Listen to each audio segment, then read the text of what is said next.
It's so different. Like those banners, those are different. All of those sponsorships are different. It's crazy. The school has changed so much.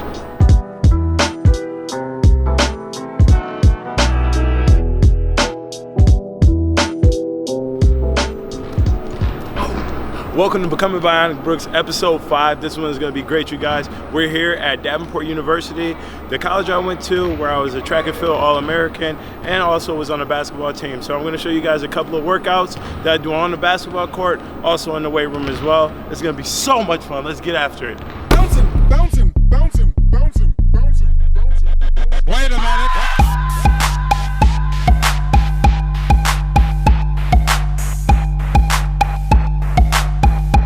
So before we get started, I'd like to introduce you guys to a few of my closest friends. Antonio James, who was my freshman year roommate at Michigan State University. We've been best friends ever since. And Tor'i McKinney, we went to middle school and high school together, and he also went to Davenport University where he ran track and field, and he was a great hurdler. Ready to get started? Let's go. All right, so before we get started with our workout today, I'm going to go over what we're gonna be going through. Today, I'm gonna show you guys what I do day in and day out with the Harlem Globetrotters. I'm gonna work on a few of my dunks that I work on in game, and as well as showing you guys a couple of freestyle and give you a little bit of a dunk mix. Guys, ready? What you got? Wait a minute.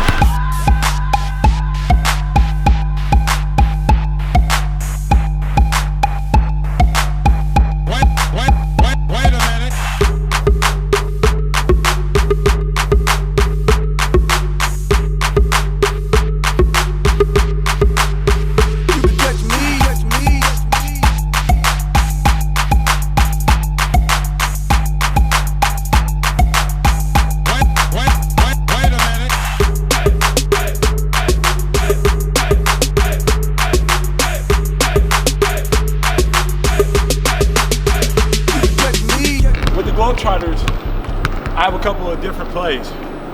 So what we're gonna do, we're gonna replicate a couple of those plays. The first one, we start on the wing. So you guys are gonna be curling.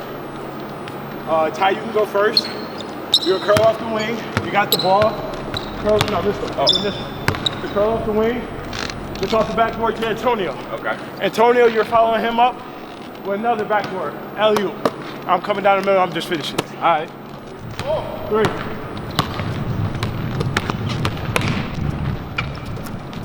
You see, Ty can't hold on to the ball. He cannot hold on to the ball. Look.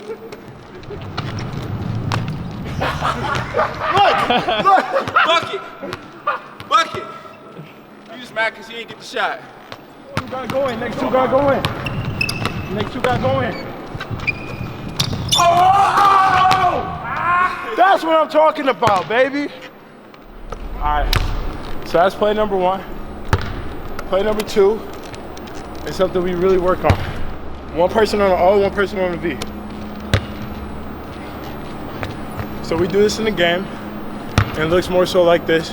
Pass it to you, you pass it back. I pass it back to you, pass it back. Here, over the backboard for a dunk.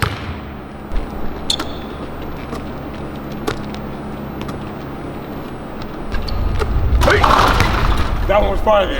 3, 2, 1, liftoff. We have a liftoff.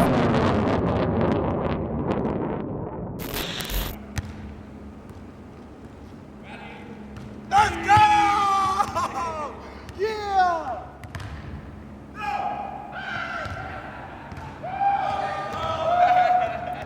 There it goes. All right, now we're gonna head into the weight room. I'm gonna show you guys a couple of key exercises to help you work on your explosive twitch. And I got a couple of guys here to help me, so stay tuned.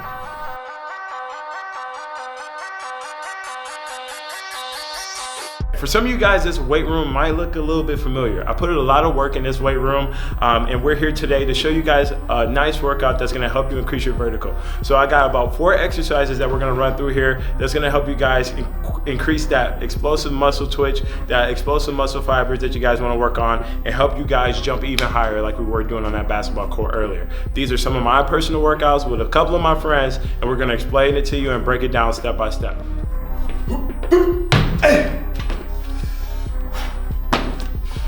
So what I'm working on here is an explosive, dynamic step up.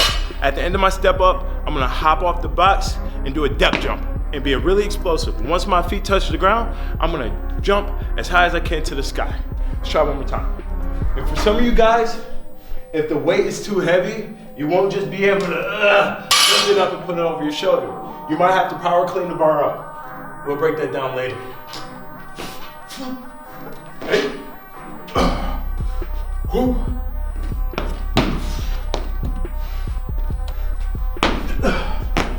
So a key to this exercise is making sure you stand explosive through each step. Make sure they're quick, boom, boom, so you can work on that penultimate.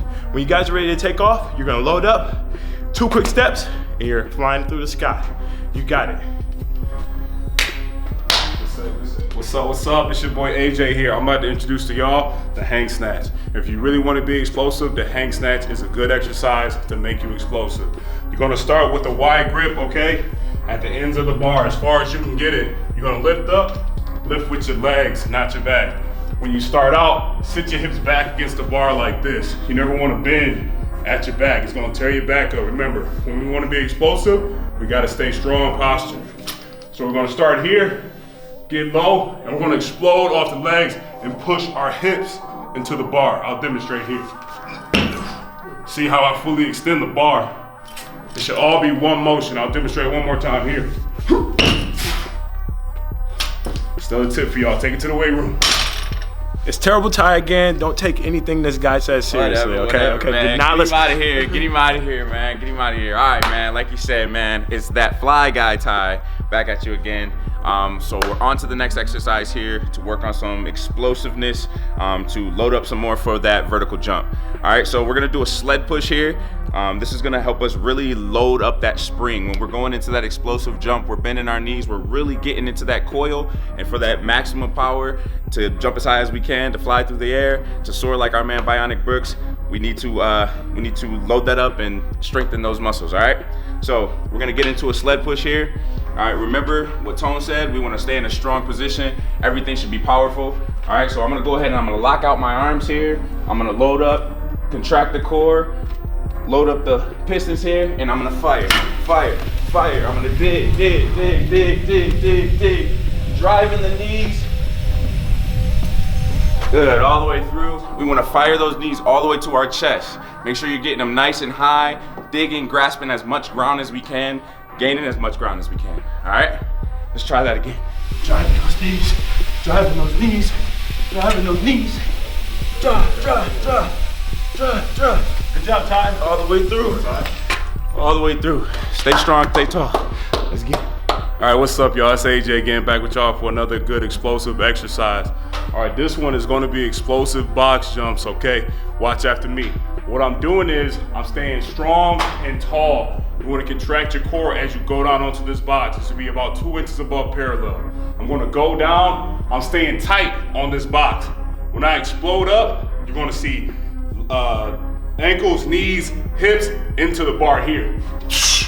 All right, I'm gonna demonstrate one more time, okay? I'm giving my all when I come up off that box. Stay tight on the way down. Here, I'm staying tight on the box. From here, I'm exploding up. All right, guys, another one for you guys to take home. Enjoy. No, I'm gonna give you guys a little bit of a background, on a little bit of history with our friendship. This guy knew this guy, Ty, for a long time. Knew him since middle school. Met him at the table, the lunchroom table. And he had the weirdest, freshest swag that there was to have. And, from there, we became really, really good friends, close through the sport of basketball. Basketball has always been my first love and my passion, something that I was very motivated about. And I told you guys in episode 4 a little bit more about my basketball experience and how I grew up with Will Urena, and we would just, hit each other up and play games all left-handed, foul each other, stuff like that. And, I fell in love with the sport of basketball at a young age at Southwood Elementary. But I really want the people to be introduced to you guys. I met Antonio at Michigan State University, where I ran track and field for a year, and I only had a year of track and field under my belt at that time. Came off a big year with my high school though. Was an All-American, won a Nike National Championship. And then I went to one of the biggest universities in Michigan, Division I, NCAA. It was quite the journey. And, you know, I had a lot of ups and downs, but right when I stepped foot on campus, I stepped into my dorm room, I meet this guy. This is my college freshman roommate, and ever since then we've been inseparable. Been a big influence in my life and helped me get to where I need to go. If you guys mind telling the people a little bit about yourself, I mean, we can start with you, Ty. All right. Yeah, I'm Ty McKinney, man. I grew up here. Like you said, I grew up here in Grand Rapids, Michigan with him. Played a lot of sports with him. That's how we got close over the years. You know, I myself, you know, ran track and field for 4 years of high school. Kind of got him to come out senior year and give it a try. You know, after like, come on, bro, just high jump. You can jump. He finally decided to give it a try, and you know, you see him now. He hasn't stopped flying since. But yeah, ran track and field in high school. Did a little bit in college here at Davenport University as well. I played some ball as well in Kalamazoo my freshman year in college. Went out to Michigan State, met this guy, you know, stayed in the dorm a lot. ate in the caf, man, good food, all that good stuff. And yeah, like over the years, we just became closer and closer again. Did AAU basketball, so we roomed together a lot on the road, traveling, you know, playing the game we love. What type of basketball player was I growing up, Ty? I don't know. If you could describe, I would say a developing work in progress. Like he but I'm saying though, like he always was progressing. Like every year, every time he steps on the court, like every time he was to play the game, like he just got that much better. So like I would say a work in progress. Like all the time, he was just like pending, getting better. Right, So yeah, so I mean, I would say it was that type of player. I mean, you guys don't know that this guy was super uncoordinated. Man, smooth foot, no coordination, like no rhythm, none of it, man. Y'all, that's another story. Y'all don't know nothing about that. But yeah, man. Don't let him lie to you. I've always been smooth. Yeah, he's been a smooth guy. No, stop it. Smooth guy with no rhythm. Yeah, I like to think I gave a lot of them. Him and Willie. Willie ain't had no moves either, man. But yeah, now those guys. Yeah. Shout out Willie, yeah. Now those guys, man, like they've come into their own. They've, you know, stepped into the role, stepped into the light, man. You know, great with the rhythm now. He's doing backies. I don't know if you guys seen him, but man, coming off the rim, hitting backflips. Stay tuned for that, man. But yeah, more about me. Just more in the sports. Right now, I'm currently a high school basketball coach in California, Thomas Jefferson High School. Definitely heavy into the youth development component. Definitely love working with the youth, you know, train up a child in the way they should go, you know what I mean, and they'll continue in that path. You know, they're the next generation, they're the key to our future, you know what I mean, and I want to make sure that we're definitely leaving or actually creating a great environment for, you know, all of our offspring. We don't have kids, you know, currently, but, you know, one day we're hoping, or, you know, I'm hoping, I definitely think these guys are hoping to have kids, you know, sometime, and you know, not tomorrow. Not tomorrow. Definitely right. Sometime in the way future. That's on the agenda. But yeah, we definitely want to, you know, make sure the world is a good and safe place for them. You know what I mean? Make sure that everything's in order and everything is the way it should be. So. And Ty, how'd you get on that path of development? How did I get on there? You know, I always wanted to be a leader. You know, kind of self-appointed, you know, like, yeah, I'm just going to be the leader type of thing. And, you know, eventually that kind of pushed me and forced me into a role of like, all right, you want to be a leader? This guy himself, you want to be a leader? All right, come on. I got an opportunity for you to be a leader in a youth development opportunity that he was in. You know, he was heading and creating a program there, and, you know, gave me the opportunity to lead and be a leader to a lot of inner city youth, urban kids that were, you know, at risk and things like that. So that gave me an opportunity to get hands-on and actually be a leader and actually, you know, be that, you know, pillar for them, or be that person they can look to for change, or a guide, or anything, you know, along those lines. And so from there, I don't know, I just fell in love with it. I mean, to get even deeper, you know, that was the experience that pushed me into it. But to get even deeper into that, the reason I really get into it is just my little brother. You know, I watched him become a statistic, you know what I mean? And I felt like, It was kind of my fault. I felt like I could have maybe stepped in or played a better role of a bigger brother to make sure that he didn't fall into some of those stereotypes, having a baby at a young age, dropping out of high school, those type of things. And I wish I could have prevented that. You know what I mean? I wish I could have showed him better and did better for him, and pushed him along a better path. So if I can do that for somebody else's little brother or somebody else's little sister, that'd be great. Somebody else's son or daughter, that'd be fantastic for me. That's the reward in it for me.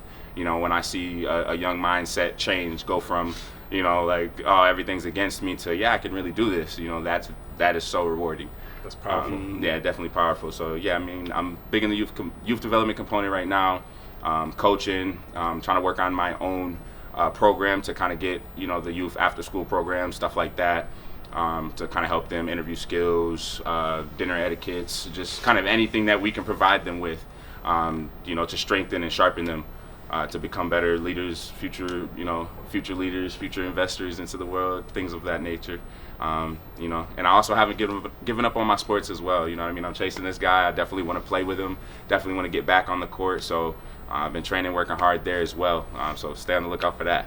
Okay, nice. That's what's up, bro. And Antonio, could you fill the people in a little bit of your background, your experience, kind of our relationship from your perspective?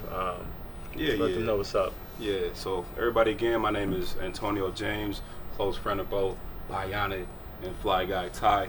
I'm from Romulus, Michigan. If y'all don't know, in the Midden, that's the airport. Everybody know that is the airport.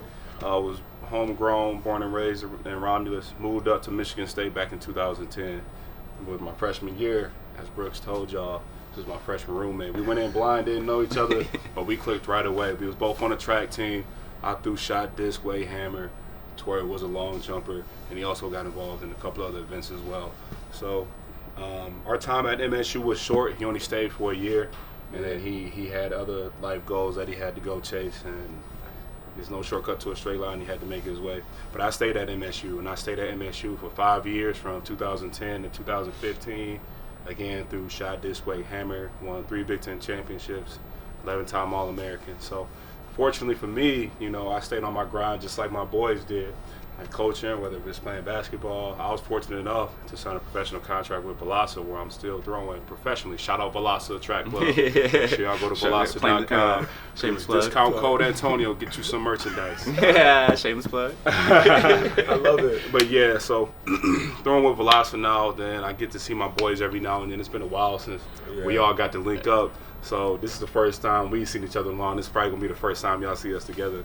But after college, we still kept in touch these past 8 years, just linking up, whether it be just a regular rendezvous, just getting together, having a couple drinks, or something on New Year's where we all get a little classy, a little bougie, go out and have a couple drinks there, celebrate the New Year together. So it's been a long time coming. Really looking forward to the Olympics 2020. Don't turn the lights off on me. Looking out for discus is my primary event. Hoping to go 220 sometime soon. Again, don't turn the lights off on me. But that's really it about me. I'm a real humble dude from Romulus. I stay in East Lansing now, so you or anybody else, whether it's hooping, playing basketball, football, running track, even putting some implements in the air, I'm willing to go out there and throw with you, turn the gravity down, hit me up. Make sure you guys keep your nose clean out there in East Lansing too, because this guy might be watching. Oh yeah. So,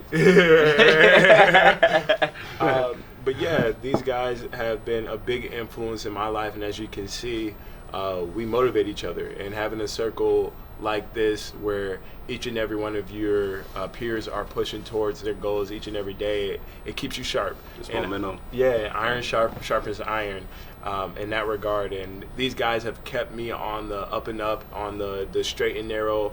It hasn't been the most conventional path for me. As far as getting to or reaching my goals, as he mentioned, I went to Michigan State University for a year, ran track and field, and we had 2 very different experiences at Michigan State. He enjoyed his program and his coach and who he was with, and me not so much. I didn't like my coach. I didn't like what I was doing. I wasn't happy. At the end of it, I wasn't healthy. I expressed that multiple times, at my time there, and I didn't feel like I was treated like the human being I deserved to be treated like. But anyway, regardless, my ultimate goal was to play basketball again and pursue basketball at the next level. So ultimately making the decision to leave Michigan State University wasn't just about track and field. It wasn't just about school. It was missing a part of myself. As Ty mentioned, we grew up together playing basketball, for years and years and years and years. I do track and field 1 year. I love the sport of track and field, but it was just a different love. I developed a different love for track and field. And that first love that you have that doesn't go anywhere, like that was basketball for me. And I always had a passion for that. And people thought it was crazy because, as Ty mentioned, I was always a work in progress. I was never, the best, but I was always working to be the best. And people thought it was crazy to pursue basketball again and want to do that. So when I made the transfer here to Davenport University, I sought them out, as a track and field athlete. But ultimately, I knew I wanted to do more within the school community. I wanted to be involved with student life. I wanted to be a Panther Prowl ambassador. I wanted to be a leader in this community that we started here at Davenport. And I did exactly that. And I became a member of their track and field team when I first came over here. And like I said, at Michigan State, I dealt with some injuries, and that kind of lingered over to here at Davenport University. In my first year here, I actually was forced to sit out like all year. I had surgery on my patellar tendon, which I tore at Michigan State in 2011. Early 2011, had that surgery. It was out about 6 months. Seeing all my old teammates, Michigan State teammates, at track meets, and I'm on crutches walking around and I'm immobilized, and it hurt me a lot. As an athlete, when you have your sport or your passions taken away from you, where you're unable to do anything, like it kind of puts you in like a funk. You get depressed, and I want to give people some motivation to stick through it, regardless of what you're going through. Like, that shall pass, and for me it did. And in that moment, knowing that my sports could be taken away from me at any moment, I then sought out my college track and field coach to let him know that I would no longer just be a track and field athlete, but I will also be playing basketball at my university as well. That didn't sit well with him because they put a lot of money and resources into me as far as making sure I was going to be taken care of, make sure I was going to contribute to their program. But when I, dropped that bomb on him, he wasn't happiest and actually pulled my scholarship that year. But for me, it wasn't about money. It was more about like my dreams and my passions and pushing myself towards my personal goals. And as AJ mentioned, I'm a very strong believer in that, and I'm going to go after my goals regardless of what anybody around me thinks. No matter what the consequences may be of my actions, I'm going to go towards those goals. And I made that decision here at Davenport University. And the year that I got my scholarship taken away, I actually won my first national title in track and field. So I didn't let that stop me at all. That just goes to show, like, that happened to me, but that didn't stop my work ethic. That didn't stop me from pursuing the goals that I had in the sport, track and field. I just felt like track and field and basketball were two things that I could do. And realistically, I could, and I did it. I did track and field, played basketball, and I worked, and I went to school. I did all of that while I was a student here at Davenport University, and I took pride in that. And I got involved with the community as well. So I want to let you guys know that whatever you have on your plate, like, you can manage it. It's all about time management. It's all about getting your ducks in a row and making sure that you're accomplishing. And make sure you're accomplishing what it is that you have on your vision board or your monthly goals. And setting those goals is going to be a big part of how you're going to reach those accomplishments. So after getting my scholarship taken away, I was a little hurt about that, but like I said, I stayed steady towards those goals. I went to basketball practices every day. I went to track and field practices every day, and I, went to basketball games and track meets on the weekends. So, like, my schedule was booked. So all you guys out there making excuses saying that you don't have time to do this stuff in school, like, there is a lot of time. You guys just have to set it up, and you guys have to be dedicated to that. And for those of you guys that aren't in school, I want you guys to know that, like, you don't have to go to school to accomplish any of your goals. And honestly, for me, I went to school because of sports. Sports was a big contributing factor to why I went to school, because if it wasn't for that, then I don't know necessarily if I would have went to a university. But I can also say that I am happy that I did go get a college degree, and I am actually able to use it in my personal life, in my business, and for a number of businesses I've worked for. It has, some value, and for me, a lot of value. But after winning my first national championship here at Davenport University, I went on to win 2 more. And in college, I was a 10-time All-American. And I played basketball too throughout that whole time. 3 national titles, went to USA championships, competed against the best of the best. So that didn't stop me at all. I wasn't held back. But even with playing basketball at this university, I had a lot of things that I had to overcome.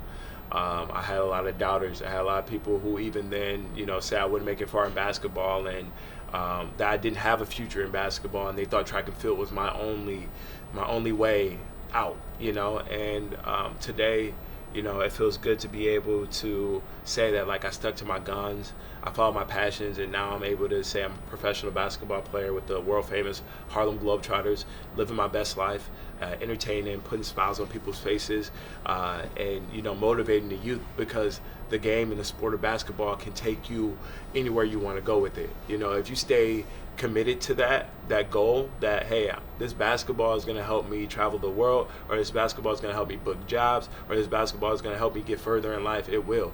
And there are very many different like outlets for basketball. There are so many different outlets for basketball, and it might not be NBA, it might not be overseas, it might not be Harlem Globetrotters, it might not be street ball, it might not be professional dunking, it could be making videos on Instagram, it could be making videos on YouTube, it can be all of those things. All those things that I just mentioned are different ways that basketball can take you around the world. Like, it's not just one route. It's not just the NBA or you're done. The G League is available. For some of you guys that are younger, the JBA. There are so many different outlets for basketball for you to take yourself to the next level. So for those people out there believing that the NBA is your only option, or it's an NBA or bust, there are plenty of ways to make a living. And even if you don't, on the player or the talent side of things, you can always be in the front office. You can always do marketing for a team. You can always set up events. You can be in ticket sales. You can be in concessions. It's so many different ways where you can be involved with the sport of basketball. You can jump off a trampoline and you can dunk a basketball. There's so many different ways or tools that you can be successful in the sport of basketball. And I just want everybody to know that. Everything that you do in life, like, if you remain persistent and dedicated towards one goal, you will accomplish that. And that's in your personal life, that's in your business, that's in in your career, anything. If you're persistent, you stay dedicated towards that goal, you can accomplish that. And it feels great to be next to 2 African American males who have had very different experiences, life experiences that I've had, but they're nothing short of successful than themselves, like in their own regard, like we're alive, we're breathing, and we're making an impact in society, and we're changing what the stereotype is about black men in society, and especially in the areas I grew up. I dealt with a lot of racial tension, a lot of social injustices. I experienced in high school, not being able to get my hair cut a certain way, not being able to have tattoos, not being able to wear black socks or wear certain, attire to school. Like, all that stuff contributed to why I was benched, or, why I didn't get my college scholarship offers. And speaking of those, I was actually offered a scholarship to go play basketball straight out of college before I committed to Michigan State University. And the school is Aquinas. I was offered by them, and it comes around like it's time to get ready for like training camp and stuff like that, get ready for basketball in the spring of 2010, and I get a text message from my college coach saying that there was no money in the budget for me. And as an athlete, as a basketball player, and signing early and committing to a university and a school, and to hear that your senior year was very devastating for me. And that's why I ultimately did decide to do track and field. This guy was down my neck convincing me, like, dude, you gotta do it. You can jump, you can jump, you can jump. And it ultimately led me to Michigan State University, where I met this guy, my best friends, So everything happens for a reason, and just trust that. And like I said, just stay dedicated to what your own personal goals are. And then, even after going to Michigan State University, it didn't work out for me. It wasn't necessarily the best fit for me, but I transferred to a university which happened to be in the same division as Aquinas. And I got to terrorize them and win national championships and be an All-American for 4 years. And they had to watch that. So, I mean, it is, what I'm saying? It is what it is. I enjoyed my time here, and I appreciate you guys for following me on this journey. I'm going to get more in depth about some of the things or some of the rumors, that I had to overcome on my way up. That's going to be in episode 6. We're going to get a little bit more personal. I'm going to be able to start breaking things down a little bit more about my life experiences and some of the things I had to go through as far as like coming into my own and as a man in this world and as a black man in this world. So I'm going to break that down for you guys and show you guys how we broke down those barriers each and every day. And then from there, we get to really have a little bit more fun. I'm going to open up Becoming Bionic Brooks, and all the people that you guys are going to be introduced to throughout these episodes. We're going to start having some fun episodes where you guys are going to dive a little bit deeper into their own personal lives and how that kind of correlates to our relationship, our friendship, and how we have fun with it. So again, I'd like to appreciate you guys, or I'd like to thank all you guys for joining me on Becoming Bionic Brooks, episode 5. I told you this one's for you guys, and it's going to be a good season that we have ahead of us. Got some big things coming out, really big things coming out. I'm on tour right now with the Harlem Globetrotters. January 27th, we're going to be making a return back here in Grand Rapids, Michigan, Van Andel Arena. So make sure you guys come out, show some love, show some support. And even before then, season 2, X on the Beach. It's going to be crazy. That's going to be coming out, so make sure you guys are staying tuned for that, because your boy is featured on there. And I mean, if you guys have been following me, you guys know which X I'm going to be involved with. You guys are going to know all the tea. You guys are going to really know the truth and what really happened. And so stay tuned. If you guys have any questions, any other videos that you guys want me to do, make sure you drop a comment. And make sure you're liking and you're subscribing to my channel right now. Make sure you guys are following these guys on Facebook, Instagram, and Twitter. That Fly Guy Ty and iayejay. And now we're out. Appreciate it.